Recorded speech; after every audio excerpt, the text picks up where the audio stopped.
Hello and good morning.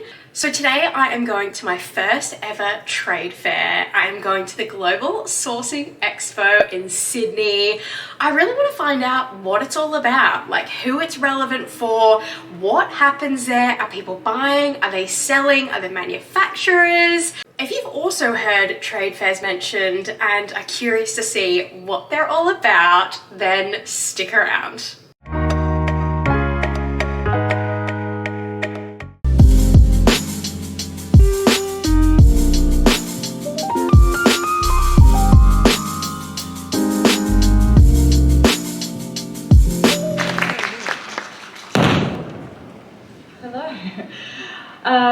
Thank you so much. I am so excited to be here today.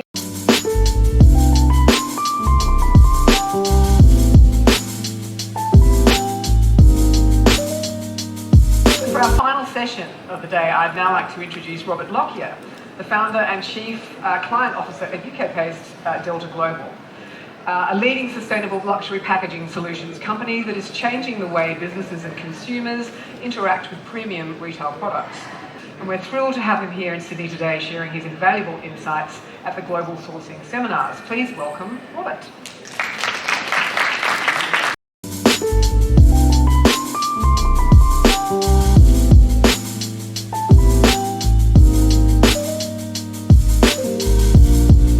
Wow. Okay, I am back home after what was a mammoth day, here to give you a summary about what the Expo trade fair actually was, who was there, who it's relevant for, and any key things that I learned throughout the day. So when I registered, I got given a couple of little itinerary kind of books, and in that is who is going to be there, or who was there rather, today, all of their details and any information that's relevant. Okay, so there were two different buckets that I would have put people in.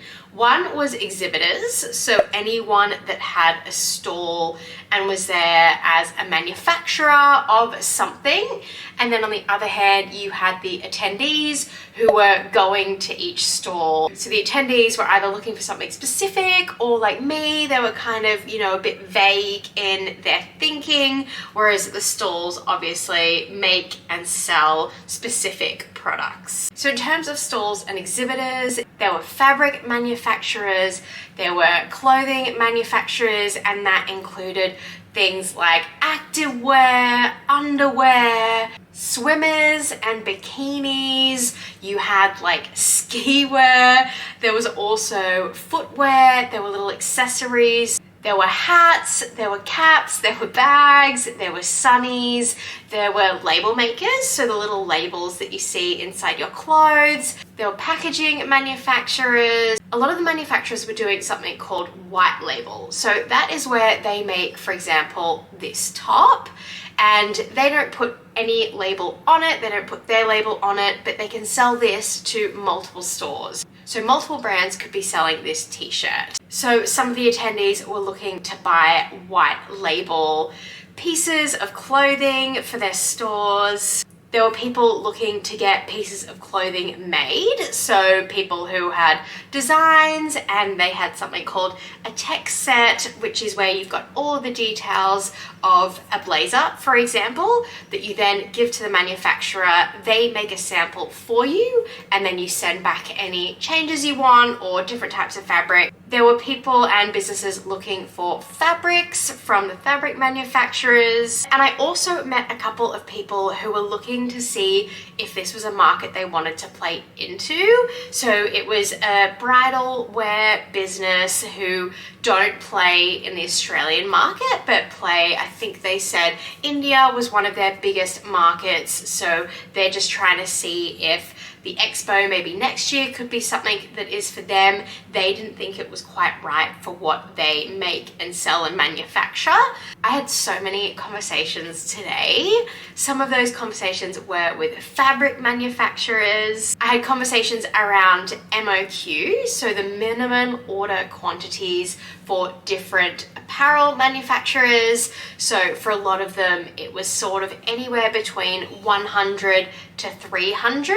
And your MOQ is what you have to order for them to make your product. So if I gave them a design for this top and I said, hey, I want to get it made, they'd say, no worries, but the minimum order quantity, so the minimum number we can make for you is 100, and we can only do it in 3 different sizes, small, medium, and large, just as an example. And I also had conversations around things like tech stacks, which, as I mentioned, is all of the paperwork and the detail they need around sizing and the specifics of the garment if it's something that you want to get made. And I also had conversations around things like NDAs, so signing agreements to say, hey, you won't share my tech stack, so the information I have around this specific prototype or sample, you're not going to share that with anyone else. NDAs are a pretty classic thing, even in corporate where I work as well. And then I also had conversations around samples. So for some manufacturers, you had to pay for samples, for others you didn't, and for some it depended on whether or not you would get a sample, and then you had committed to going ahead and getting that minimum order quantity. So it's like, yes, I will get 100 tops from you, and if you say yes, I will get those 100 tops, then okay, you'll get the sample for free. But if you haven't committed to that MOQ and actually ordering and buying from them, then okay, you're probably going to have to pay for your sample. And then I also had conversations around fabric specifics. So there were some fabrics that I saw and I liked, but I was like, oh, can you do that in stretch, for example? And for everyone that I spoke to, they were like, yep, it might cost you a little bit more, but we can blend the fabric with other things. And then I also paid to attend a couple of seminars, so a couple of talks. The first one was around sustainable packaging with the founder of Hero Packaging, Anita Sakar, and she was awesome. She talked through the fact that she saw a gap in the market because she needed sustainable packaging for her business and couldn't really find what she was after. So then she went into prototyping and actually developing that packaging for herself. And yeah, Hero Packaging is now a huge player in the packaging space. There were so many interesting stats that she gave. You know, one was that in a survey of 5,000 Australian and New Zealanders, 10% said they would pay more for a product that was sustainably sourced.